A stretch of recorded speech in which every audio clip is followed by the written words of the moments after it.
Vous allez bien? Oui, bien. Ouais, je vous entends, c'est super. Aujourd'hui, on est dimanche après Pâques. Ça semble loin. Bon, pour moi, ça me semble loin. Peut-être parce que depuis, les températures ont chuté.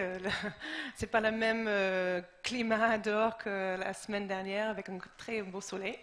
Il faisait super beau. J'espère que vous avez passé une très bonne fête de Pâques et la semaine qui suivait. Pour nous, c'est le moment le plus important dans l'année. En fait, la mort, la résurrection de Jésus, et c'est une fête qui dépasse toutes les fêtes. C'est quelque chose qui a tout son sens pour nous les chrétiens aujourd'hui. Par contre, le jour après, on continue notre vie. La vie continue. Bon, ici, surtout en France, c'est un jour férié, donc on est en congé, on fait un moment peut-être encore en famille, des moments où c'est juste repos. Et c'est un moment très sympa, début du printemps, et on apprécie le jour de Pâques, le jour après Pâques. Et c'est très sympa, je crois, pour la plupart des personnes. Oui, ça va? OK.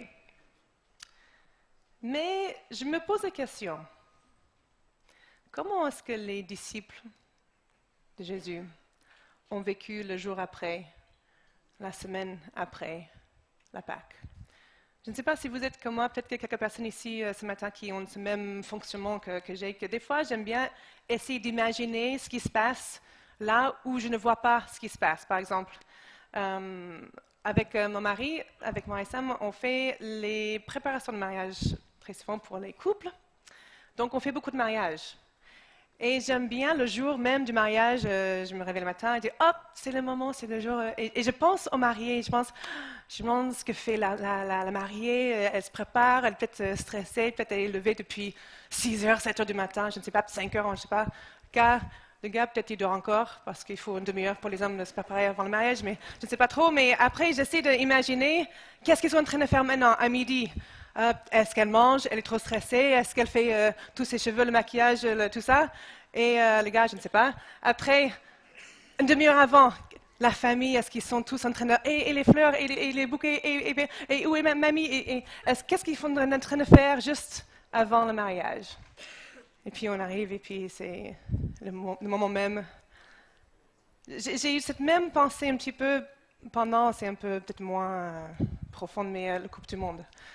Les joueurs pour l'équipe du monde, je me dis, mais qu'est-ce qu'ils ont fait le jour après?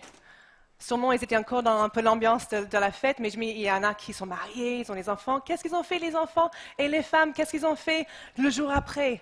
Qu'est-ce qu'ils étaient en train de vivre à ce moment-là? Je ne saurais jamais, mais je me pose la question, qu'est-ce qu'ils étaient en train de vivre à ce moment-là? Et les disciples, le jour après la résurrection. Nous avons une toute autre façon de vivre le jour après Pâques que eux, probablement. Ils avaient depuis 3 ans suivi de près leur maître. Ils avaient suivi ses enseignements, ses miracles, ses confrontations, sa façon de briser les codes religieux. Et maintenant, Jésus n'était plus avec eux au quotidien, comme à ce moment-là. Après ces 3 ans ensemble, les disciples ont vu Jésus arrêté, condamné, crucifié. Après, il était aussi ressuscité. Ils ont vu que Jésus était vivant. Il était apparu le soir même de dimanche de Pâques, dans la maison où ils étaient tous ensemble, tous sauf Thomas. Après, ils ont passé le relais. Il était là, Jésus est là. Thomas a dit, je ne vais pas croire si je ne vois pas avec mes mains, avec mes yeux, ses mains, je ne vais pas croire. Donc la semaine après, Jésus encore a apparu aux disciples. Thomas était là, donc il a montré à Thomas précisément, regarde mes mains, regarde mes pieds. Mais qu'est-ce qu'ils ont fait entre-temps?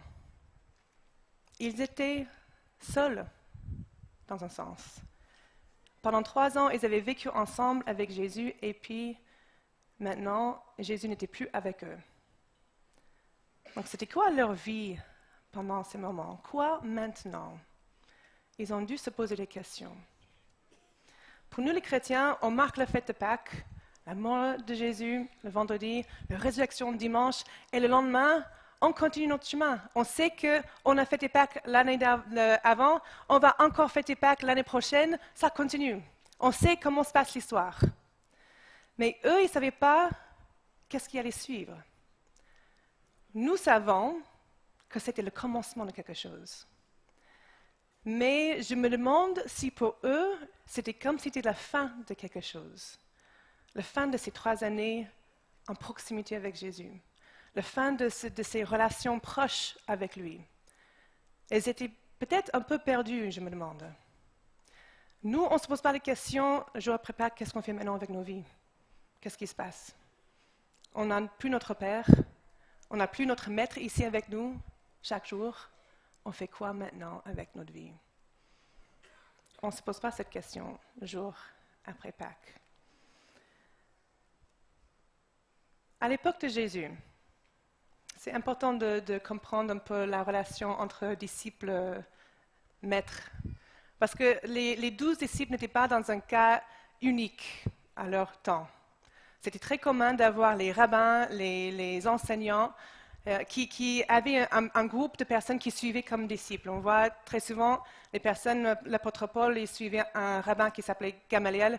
D'autres personnes, on sait qu'ils avaient des petites écoles avec des personnes qui suivaient des rabbins. Donc si on veut comprendre un peu comment ça se passait, c'est important d'imaginer, et je vais expliquer un petit peu comment se passait ce système relation maître-disciple. Si quelqu'un voulait suivre un rabbin, être son disciple, l'idée c'était de suivre cet homme dans tout ce qu'il faisait, dans tout. Il voulait apprendre ses enseignements, il voulait apprendre tout ce qu'il faisait, il pensait, il croyait. Souvent, les enseignements étaient dans une forme d'échange. Ce n'était pas le rabbin qui était assis, et puis il enseignait, et puis le disciple prenait les notes comme ça. C'était souvent dans un échange de conversation. Et dans cet échange, le rabbin posait des questions et laissait le disciple apprendre en répondant aux questions. Et puis, c'était un moment pour réfléchir, pour apprendre pour lui-même, pour diriger ses pensées. C'est le côté apprentissage par rapport aux lois de Dieu. Mais ce n'est pas que apprentissage dans la croyance. Ça passait bien au-delà. Un disciple voulait vraiment apprendre au-delà des enseignements, il voulait apprendre tout de cet homme, ses habitudes, sa façon de se comporter dans tous les domaines de sa vie, sa façon d'interpréter les lois et comment mettre en pratique, appliquer ces lois dans sa vie. Un vrai disciple ne voulait pas juste apprendre ce que croyait le maître, il voulait en tout faire exactement comme son maître. Il voulait apprendre à faire comme il faisait, le ressembler au maximum. Pas uniquement apprendre son savoir. Donc le maître et le disciple, ils avaient une proximité de relation très proche pour que par cette proximité, le disciple puisse apprendre à faire comme le maître faisait. Et pour avoir le privilège d'avoir un maître, un rabbin, pour être un disciple de quelqu'un, il fallait faire la demande auprès de cet homme. Donc le rabbin, il reçoit la demande, il considère est-ce que cette personne est à la hauteur d'être comme moi, de me ressembler dans tout ce que je fais, de tout ce que je suis. Très souvent, la demande a été négative. Je ne pense pas que tu es à la hauteur, non, tu ne peux pas être mon disciple. Dans la rare occasion où un rabbin allait vers quelqu'un pour lui dire « Est-ce que tu veux me suivre ?» C'était dans le cas où il croyait vraiment dans le potentiel de cette personne de lui ressembler. Donc c'est lui qui a choisi, mais c'était très rare que ça se passait comme ça. Si tu connais un peu ta Bible, tu sais que Jésus a appelé lui-même ses disciples. Mais si on voit le profil de ces hommes qu'il a appelés à le suivre, ils n'étaient pas les personnes les plus intelligentes, les personnes les plus haut placées dans la société, les personnes les plus considérées par la société à l'époque. Même au contraire, beaucoup d'entre eux, c'est des pêcheurs, donc c'était dans les plus bas des personnes considérées dans la société. Il y avait un collecteur d'impôts, pas du tout estimé ni apprécié par le système à l'époque. Mais je me demande si Jésus a fait exprès, je pense qu'il a fait exprès de choisir les personnes qui étaient les moins considérées, pas parce qu'il pensait qu'eux, ils étaient capables de devenir comme lui, mais parce que Jésus savait que lui, il allait leur donner tout ce qu'il fallait pour qu'eux puissent être transformés pour ressembler plus à Jésus. Il savait que ça n'avait rien à voir avec les capacités de ces hommes en eux-mêmes. Mais c'était lui qui allait faire cette transformation, c'est lui qui allait faire par le Saint-Esprit ce changement en eux. Nous aussi, nous sommes appelés à être des disciples de Jésus. Et je vous assure que ce n'est pas parce que nous sommes très doués, on a toutes les capacités, quand on est tellement fort dans tous les domaines que Jésus a dit « Suis-moi, suis-moi, suis-moi, suis-moi ». Bien au contraire. Mais je pense que le choix des disciples de Jésus était exprès pour même nous rassurer. On n'a pas besoin d'avoir tout compris, d'avoir tout bien encadré dans nos vies, avoir tout bien mis en place dans notre vie pour qu'on puisse suivre Jésus, mais qu'on soit rassuré que, si eux, ils étaient capables de suivre Jésus, si eux, ils étaient transformés par Jésus, je peux aussi être transformé par lui. Je peux aussi suivre Jésus, être son disciple et être transformé par sa puissance. Donc, si on revient un petit peu à cette histoire des disciples, juste après la Pâque. Jésus était parti au ciel 40 jours après la résurrection. Il remonte au ciel et après le moment de Pentecôte arrive, ils sont remplis du Saint-Esprit. Et puis un jour, il y a Pierre et Jean qui partent vers le temple pour prier dans le temple. Et ils passent devant un homme qui était boiteux, selon ce qui est écrit. Ils ont prié pour lui au nom de Jésus. Et l'homme est guéri, et le choc de cette guérison a fait rassembler tout plein de monde autour de lui. Après, Pierre et Jean, ils ont commencé à proclamer que Jésus était le sauveur du monde. Et à cause de cette proclamation de Jésus, ils ont été arrêtés et mis en prison. Voici ce qui se passe le lendemain. Ils sont appelés à venir à expliquer pourquoi vous étiez en train de prêcher ce message. Les chefs religieux les avaient confrontés. Et Pierre répond comme ça en Actes chapitre 4, verset 8. Alors Pierre, rempli de Saint-Esprit, leur dit, « Chef du peuple et ancien d'Israël, on nous interroge aujourd'hui sur le bienfait accordé à un infirme afin que nous disions comment il a été guéri. Sache-le bien, vous tous, et que tout le peuple d'Israël le sache. C'est par le nom de Jésus-Christ de Nazareth, celui que vous avez crucifié et que Dieu a ressuscité, lui, c'est par lui que cet homme se présente en pleine santé devant vous. Jésus est la pierre rejetée par vous qui construisez et qui est devenue la pierre angulaire. Il n'y a, et on a cité ça ce matin, il n'y a de salut en aucun autre nom, car il n'y a sous le ciel aucun autre nom qui a été donné parmi les hommes par lequel nous devions être sauvés. C'est assez direct, c'est très clair.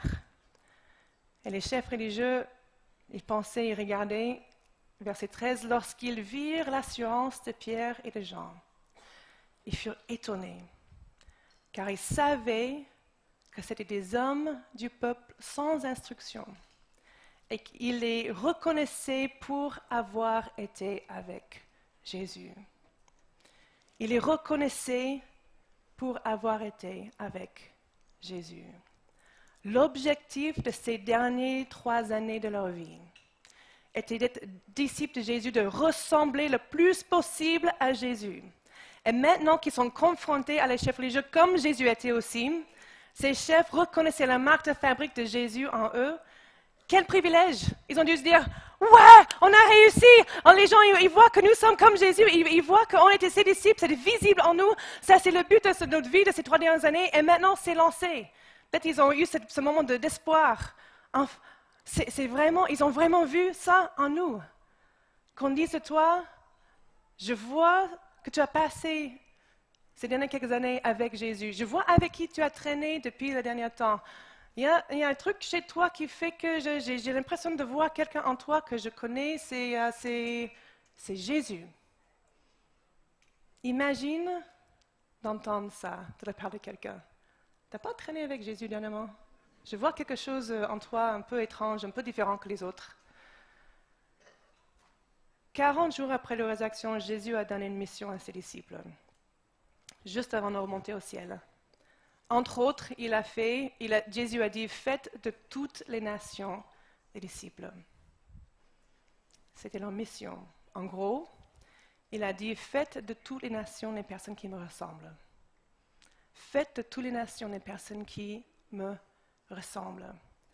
Et nous, les disciples d'aujourd'hui, notre désir est aussi de ressembler au maximum à Jésus, d'être des disciples qui sont comme lui au maximum du possible, d'être comme Jésus, de ressembler à lui dans tout ce qu'on fait, de tout ce que nous sommes. Et nous avons cette même mission.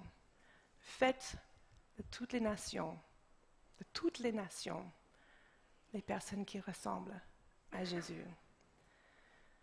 Le message de Jésus et le cœur de Dieu n'a jamais été censé rester dans un petit endroit, un petit coin de ce monde. Il n'avait jamais en tête de sauver un petit groupe de personnes dans un petit coin de ce monde et que ça reste comme ça.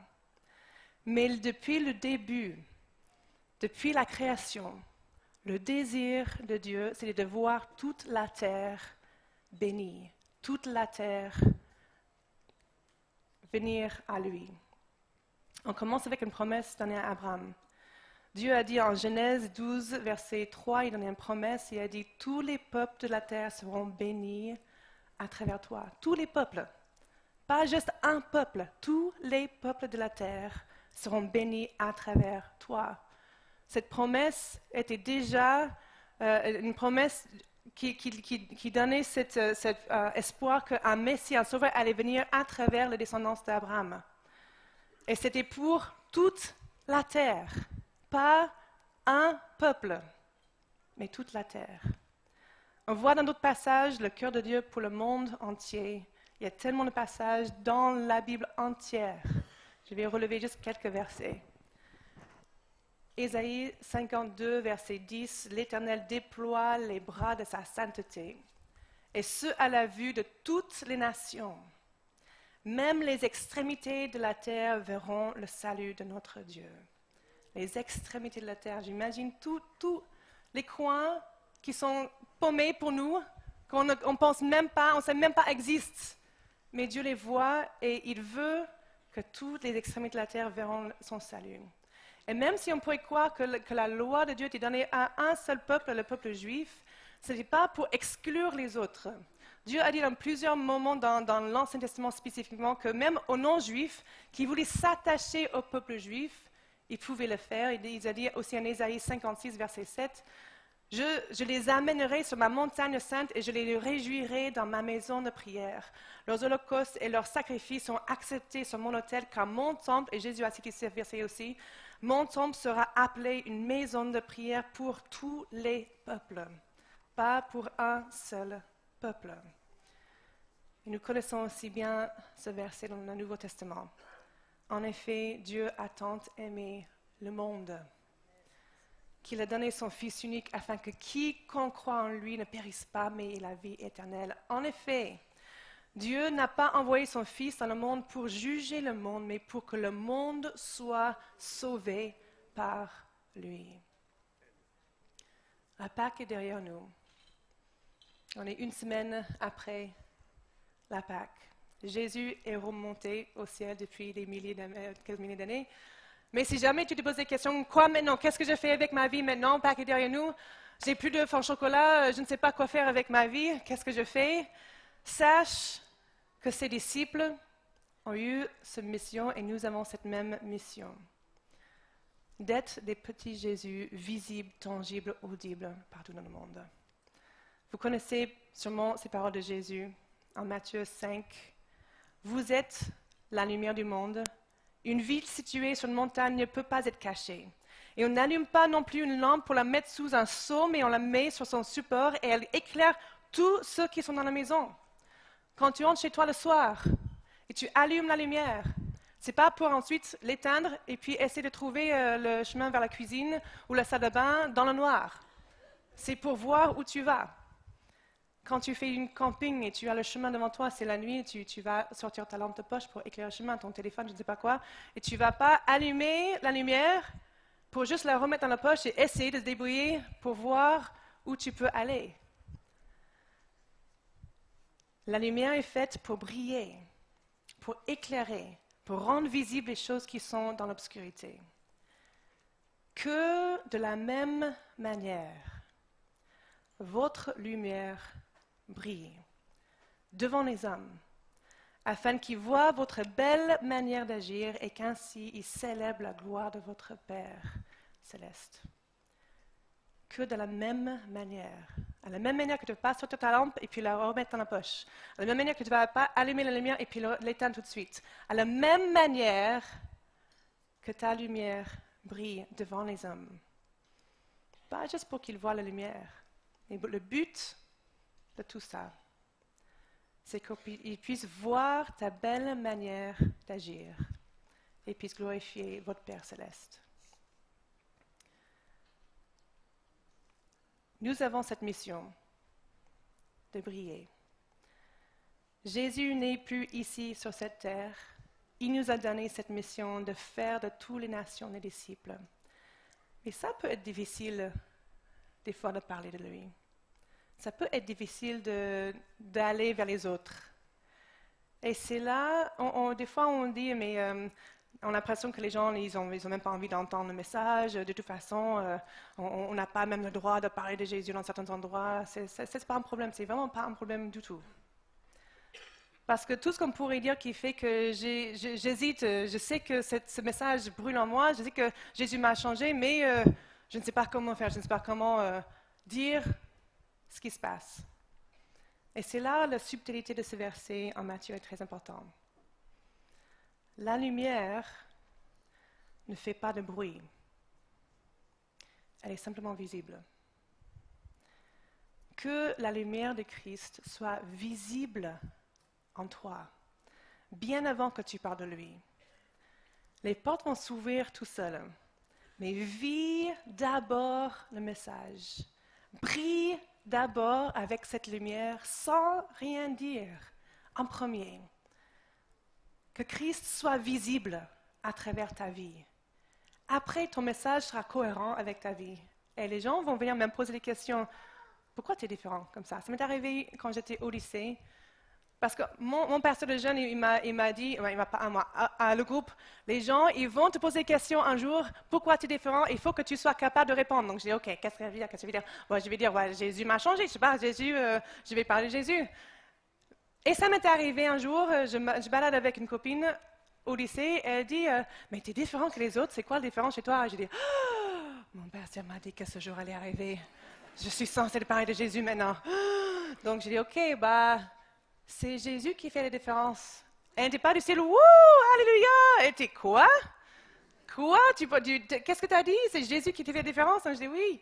Il m'a changé ma vie. Donc, et après, ainsi de suite, elle s'est intéressée. Elle est venue même avec moi au groupe de jeunes. Elle a suivi pendant quelques années dans mon église. Et j'ai vu les changements que Dieu a fait dans sa vie. Il y avait quelques amis qui sont tombés dans cette catégorie. Pas tous, et je vais revenir à ça dans quelques minutes. Mais que cette lumière soit visible d'abord. Parce que si elle n'est pas visible et on ne fait que parler, ça risque de mal se passer. Les gens, ils ont besoin de voir Jésus avant tout. Quand je dis que ça risque de mal se passer, je parle encore de mon expérience. Aussi au lycée. En fait, je parle lycée parce que c'était juste entre l'été avant le collège et le lycée que j'ai vraiment donné ma vie à Dieu et j'ai vraiment vécu un changement dans ma vie. Donc, j'étais tellement contente, tellement passionnée pour ce que je vivais que je voulais que tout le monde sache. Donc, je parlais.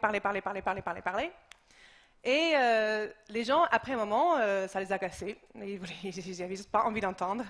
Donc, mes amis, mes copines, ils ont commencé à prendre du recul, de ne plus trop traîner avec moi, de ne plus trop avoir envie de parler avec moi, parce que j'ai parlé toujours Jésus. Viens avec moi à l'église, viens avec moi. Ils disent non, on n'a pas envie. Donc je me suis dit, peut-être il faudrait que je me taise. Peut-être il faudrait que je vive simplement ce message et que je laisse Dieu agir. Donc pendant les prochaines 2 années, je n'ai rien dit. J'ai juste été la transformation que Dieu faisait en moi. Et j'ai laissé faire les choses. À la fin du lycée, donc en terminale, il y avait quelques copines qui ont commencé à s'ouvrir envers moi, à me partager les choses qu'elles vivaient. Et comme j'étais à l'écoute, elles trouvaient en moi quelqu'un qui pouvait répondre, même si je ne disais pas tout de suite Jésus, mais je vivais quelque chose auprès d'elle qui a apporté une réponse, qui était un encouragement. Et je pense que ça a dû parler un peu plus fort que mes paroles tout au début de mon temps au lycée. Et j'ai vu Dieu agir à travers ma vie beaucoup plus à la fin de mon temps au lycée, après avoir été silencieuse pendant quelques années, plus qu'au début. Que la lumière brille à travers nous, qu'elle soit visible en premier, pour qu'après, quand on ouvre la bouche, le message soit cohérent et que les personnes soient réceptives. Même dans l'Ancien Testament, Dieu a dit à son peuple, alors qu'ils étaient exilés, ils étaient dans un pays qui n'est pas le leur, il a dit en Jérémie 29, verset 7, « Recherchez le bien-être de la ville où je vous ai exilés et intercédez auprès de l'Éternel en sa faveur, parce que votre propre bien-être est lié au sien. » Recherchez le bien-être de la ville où je vous ai exilés et intercédez auprès de l'Éternel en sa faveur. Application pour aujourd'hui, soyez des bénédictions partout où vous êtes. Soyez des bénédictions partout où vous êtes. Peu importe où vous êtes, au travail, dans les cours, envers ton patron, envers tes employés, envers les profs, les collègues, les camarades de classe, les voisins, recherche le bien-être de ceux qui t'entourent et intercède pour eux. Recherchez le bien-être de tous ceux qui sont autour de toi. Et Dieu y ouvrira les portes pour parler de lui. Mais cherche d'abord à faire du bien. Quand le moment viendra pour parler, et le moment viendra, n'oublie pas, très important, que c'est un bon message. Le mot évangile veut dire littéralement bon message. Il n'y a rien dans le message de Jésus qui pourrait offenser des personnes, sauf un point peut-être. Mais si on pense à... Je vais revenir à ce point-là après. Tout ce qui est bon dans ce que Jésus a enseigné, personne ne pourrait dire le contraire. Aimez ton prochain comme toi-même. Cherchez la paix autour de toi. N'oubliez pas les pauvres, les orphelins. C'est les choses qui sont très bonnes. On peut constater que c'est des bonnes choses. Et on ne va pas oublier non plus que le message central de la venue de Jésus, c'est le pardon, la liberté de toute notre faute, la grâce, la faveur de Dieu qui nous donne le mérite, une relation encore avec Jésus, restaurée, la relation avec Dieu le Père restaurée entièrement avec notre Créateur. Et ça, c'est juste une partie du message. Mais il n'y a rien de mauvais dans tout ça. Tout ce que Jésus a dit, c'est des bonnes choses, un bon message.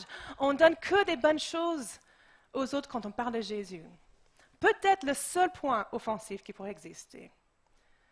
Et c'est un point incontournable. On ne peut pas faire autrement, on ne peut pas passer par notre chemin. C'est vraiment le point central. C'est quand Jésus a dit « Je suis le chemin, la vérité et la vie ». Il a un seul chemin vers Dieu. Nul ne vient au Père que par moi. C'est peut-être le point le plus offensif dans l'Évangile. Parce que ça donne l'impression que c'est exclusif. Il y a un seul chemin. Une seule manière d'aller avoir accès au Père. On n'aime pas cette idée dans notre société. On n'aime pas l'idée que certaines personnes auront quelque chose, alors d'autres personnes n'auront pas cette même chose. Cette idée peut-être d'inégalité. Mais c'est la base de tout dans notre foi. Le salut est en Jésus seul. C'est la seule personne qui est morte pour nous. C'est la seule personne qui a le pouvoir par son sang de purifier de tout péché. Donc le salut est forcément, uniquement en lui. On ne peut pas dire les choses autrement. Par contre, même s'il existe un seul chemin vers Dieu, et c'est Jésus, il n'y a aucune limite au nombre de chemins vers Jésus. Aucune limite. Pourquoi on aime autant les moments de baptême? On entend les témoignages. Autant de personnes qui sont baptisées, qui viennent à Jésus. Autant de chemins qui viennent à Jésus. Chaque personne qui existe sur cette terre a sa manière de venir vers Jésus. Un chemin vers Dieu, c'est Jésus. Des milliards de chemins pour venir à Jésus. Donc ce n'est pas si exclusif que ça. Ça enlève ce côté gênant dans le message, parce que chaque personne a la manière de venir à Jésus, et c'est à travers lui que nous sommes sauvés. Et si on prend une perspective un peu plus loin, si on voulait essayer de voir les choses un peu à une grande échelle, à une échelle de taille mondiale, un peu si on essaie, même si ce n'est pas vraiment possible, de voir les choses comme Dieu voit les choses, comment notre vie transformée peut impacter le monde. Réalisons qu'une personne transformée par Jésus, des personnes qui ressemblent à lui, créent des familles qui sont transformées aussi. Et les familles transformées amènent vers une société transformée. Et là, on arrive à ce que Dieu avait dit, même les extrémités de la terre verront le salut de notre Dieu. Dieu, en effet, n'a pas envoyé son Fils dans le monde pour juger le monde, mais pour que le monde soit sauvé par lui. Que notre lumière brille et que nous cherchons le bien dans les villes où on habite, les villages où on habite, dans nos lieux de travail, dans notre monde qui nous entoure, qu'on cherche le bien-être de toutes ces personnes et qu'on intercède pour eux. Je vais demander au groupe de louanges à me rejoindre. J'ai tellement envie qu'on dise de moi, elle a été avec Jésus. Je vois quelque chose de différent dans sa vie. Je vois que ce n'est pas comme les autres. Elle a été avec Jésus et par le reflet de cette lumière en moi, que ça donne envie aux autres de connaître la même chose, de connaître ce Jésus, de savoir ce que c'est la liberté de tous mes péchés, la vie en abondance, comment Jésus agit quand on donne entièrement à lui. Probablement, j'imagine que beaucoup de monde ici, même peut-être la majorité, vous voulez les mêmes choses. Et si on pourrait prendre un petit peu de recul et imaginer juste ce que ça pourrait être, d'avoir un impact autour de nous, au point que quand on parle de Jésus, parce que les gens, ils ont déjà vu la lumière à travers nos vies, ils aient envie de savoir, de comprendre, d'entendre encore plus. C'est l'impact d'une vie à une autre qui a comme un effet de chute d'eau. Une vie dans un autre, et puis cette vie dans un autre, et puis cette vie dans un autre. Je déverse, et puis ça déverse, et ça déverse, et ça déverse, et encore plus loin, l'un vers l'autre. Imaginez un petit peu ce que ça serait. Chaque personne ici, vous connaissez vos contextes. Vous voyez les complexités dans vos contextes, soit dans le voisinage, soit au travail, soit dans la famille, peu importe. Mais vous voyez les choses qui sont peut-être compliquées. Et si tu te poses la question, à quoi ça ressemble pour moi de briller d'abord, juste briller, de faire du bien dans mon contexte, de faire du bien dans mon lieu de travail, faire du bien dans ma famille, faire du bien dans mon quartier. À quoi ça ressemble pour moi de briller à cette manière dans mon monde? Ne vous inquiétez pas pour le moment, quand il faut parler, Dieu va aider dans ce moment-là. Mais à quoi ça ressemble de briller d'abord? Concrètement, soyez concret. Pas juste, ok, je vais être gentil. Non, ok, bon, je pourrais faire ça spécifiquement. Je pourrais faire ça, j'ai remarqué mon voisin ou ma voisine, je pourrais aider dans cette manière auprès de cette personne. Ou peut-être je vais d'abord intercéder, je vais d'abord prier pour mes collègues, je vais d'abord prier pour les personnes avec qui je travaille. Et à travers ça, peut-être Dieu va m'inspirer pour savoir qu'est-ce que je peux faire pour les bénir. Qu'est-ce que je peux faire pour être cette lumière qui sera une bénédiction, qui va les amener à voir Jésus dans ma vie. Parce que le but de tout ça, ce n'est pas simplement ressembler à Jésus pour moi. Je veux ressembler à Jésus pour les autres autour de moi. Jésus n'est pas venu sur cette terre pour juste être Jésus et puis repartir. Il est venu pour, de sa vie, sur d'autres personnes qui ressemblent à lui, que eux et que pour les autres personnes qui ressemblent à lui, et que ça soit un effet de trucs de neige qui tombe, et qui a un impact de partout autour. C'est notre mission. L'après-Pâques, c'est maintenant nous qui partons. C'est maintenant nous qui brillons. C'est maintenant nous qui agissons. Comme Jésus l'a fait. Donc je vais prier pour nous. Et je vous invite, on va prier tous ensemble. Quel impact est-ce que je peux avoir concrètement autour de moi pour être comme Jésus, en sachant que ce n'est pas par mes propres capacités ou mes mérites que je peux ressembler à lui, mais c'est lui-même qui me donne tout ce qu'il faut pour être transformé, pour ressembler à lui. Et qu'à travers ma vie, changée, transformée, d'autres personnes seront aussi changées, transformées, encore par son esprit. Seigneur, c'est toi qui agis.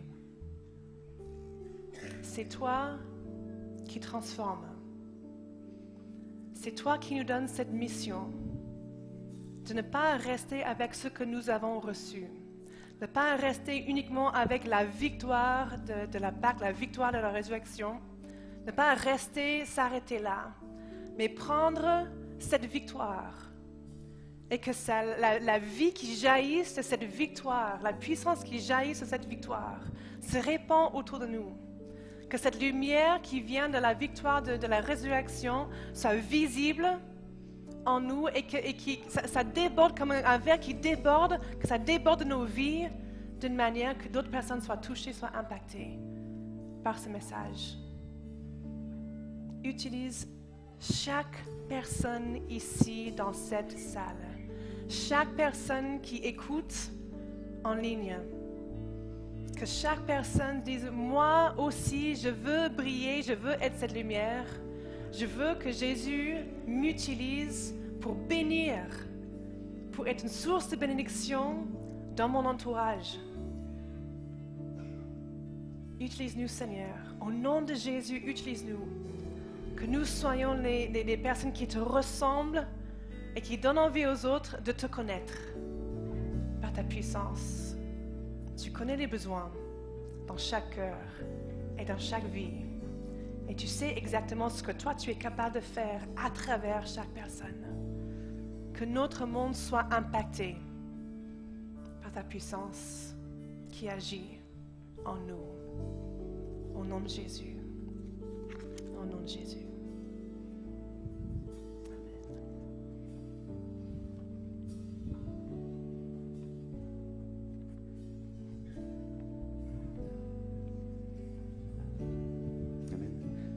Je ressens ça que le Seigneur veut te dire il y a quelque chose de nouveau pour toi dans ta relation avec lui. Il y a quelque chose de nouveau, une onction fraîche. Dieu veut t'apporter un renouvellement dans sa présence, un rafraîchissement. C'est pas comme hier, ça ne sera pas non plus comme demain. Il y a quelque chose de nouveau pour toi. Saisis-le, ça va te faire du bien, ça va te rafraîchir, ton être tout entier.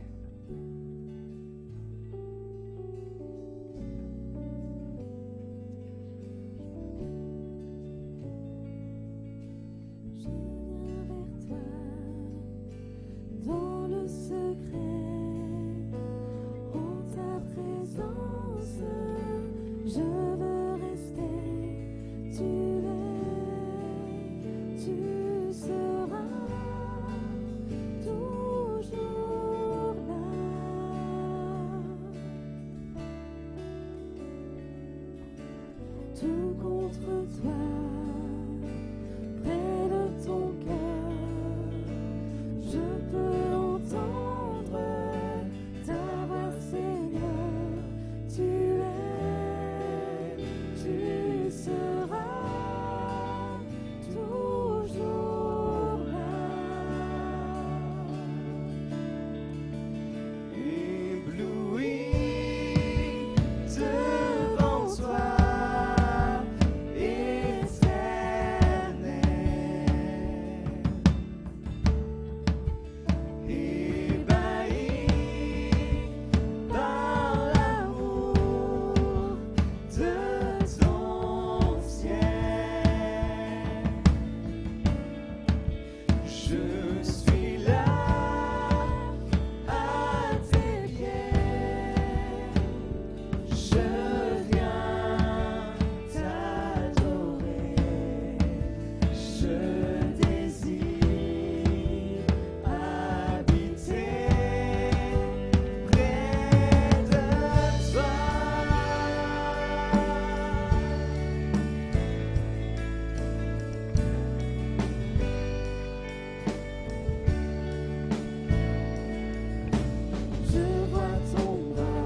ta présence.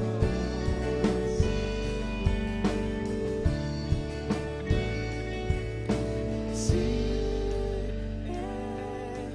ma lumière, en toi j'ai un Père heureux. Sois ma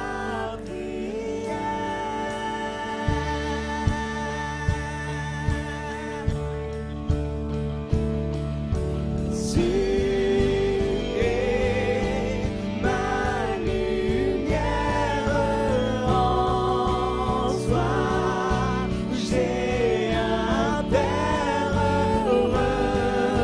Sois ma prière. Oui, tu es ma lumière, Seigneur. Oui, tu es ma lumière, en toi, j'ai un Père heureux. Sois ma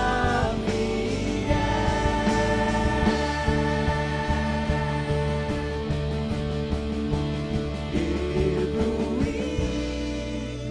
devant toi,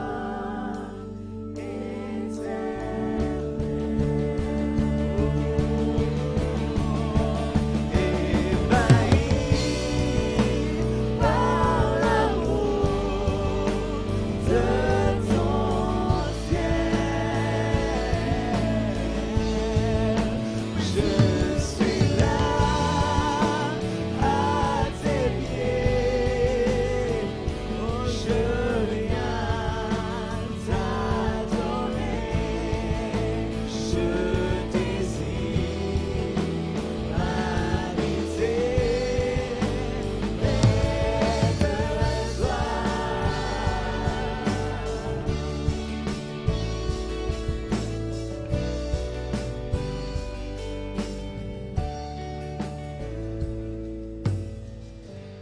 Après Pâques, les disciples n'étaient plus les mêmes et les religieux ont attribué cela au fait qu'ils avaient été avec Jésus, que les disciples avaient été avec Jésus, dans sa présence. Quand Moïse a passé du temps avec Dieu sur la montagne, au moment où il a reçu les tables de la loi et qu'il est redescendu vers le peuple, un phénomène surnaturel s'était produit. La Bible dit que son visage rayonnait, littéralement. Pas une expression telle qu'on peut avoir aujourd'hui, tu rayonnes, mais il rayonnait vraiment. Au point que Moïse a été obligé de mettre un voile sur son visage. Tellement ce rayonnement était surnaturel, était divin. Et comprenez bien que ce rayonnement s'estompait au fur et à mesure qu'il s'éloignait de Dieu. Et si je veux être de ceux et de celles qui sont reconnus comme étant avec Jésus et donc rayonnant, il faut que je revienne dans la présence de Dieu. Tu es lumière. On va le rechanter ça. Tu es lumière. Ça veut dire que je suis lumière au travers de la lumière de Christ. En moi, il n'y a pas les ressources pour rayonner. En moi, il n'y a pas les ressources de devenir lumière. Je deviens lumière au travers de la lumière de Christ. Et c'est à partir du moment où je vais vivre ce temps de communion avec lui, ce temps dans la présence de Jésus, que je vais rayonner dans toute ma façon de fonctionner, d'être. Alors oui, je veux être celui qui va faire la différence parce que je suis, parce que je vais rayonner ce que Christ est capable de me communiquer dans sa présence. Alors on le proclame à nouveau, tu es lumière. J'ai un Père heureux, sois ma prière.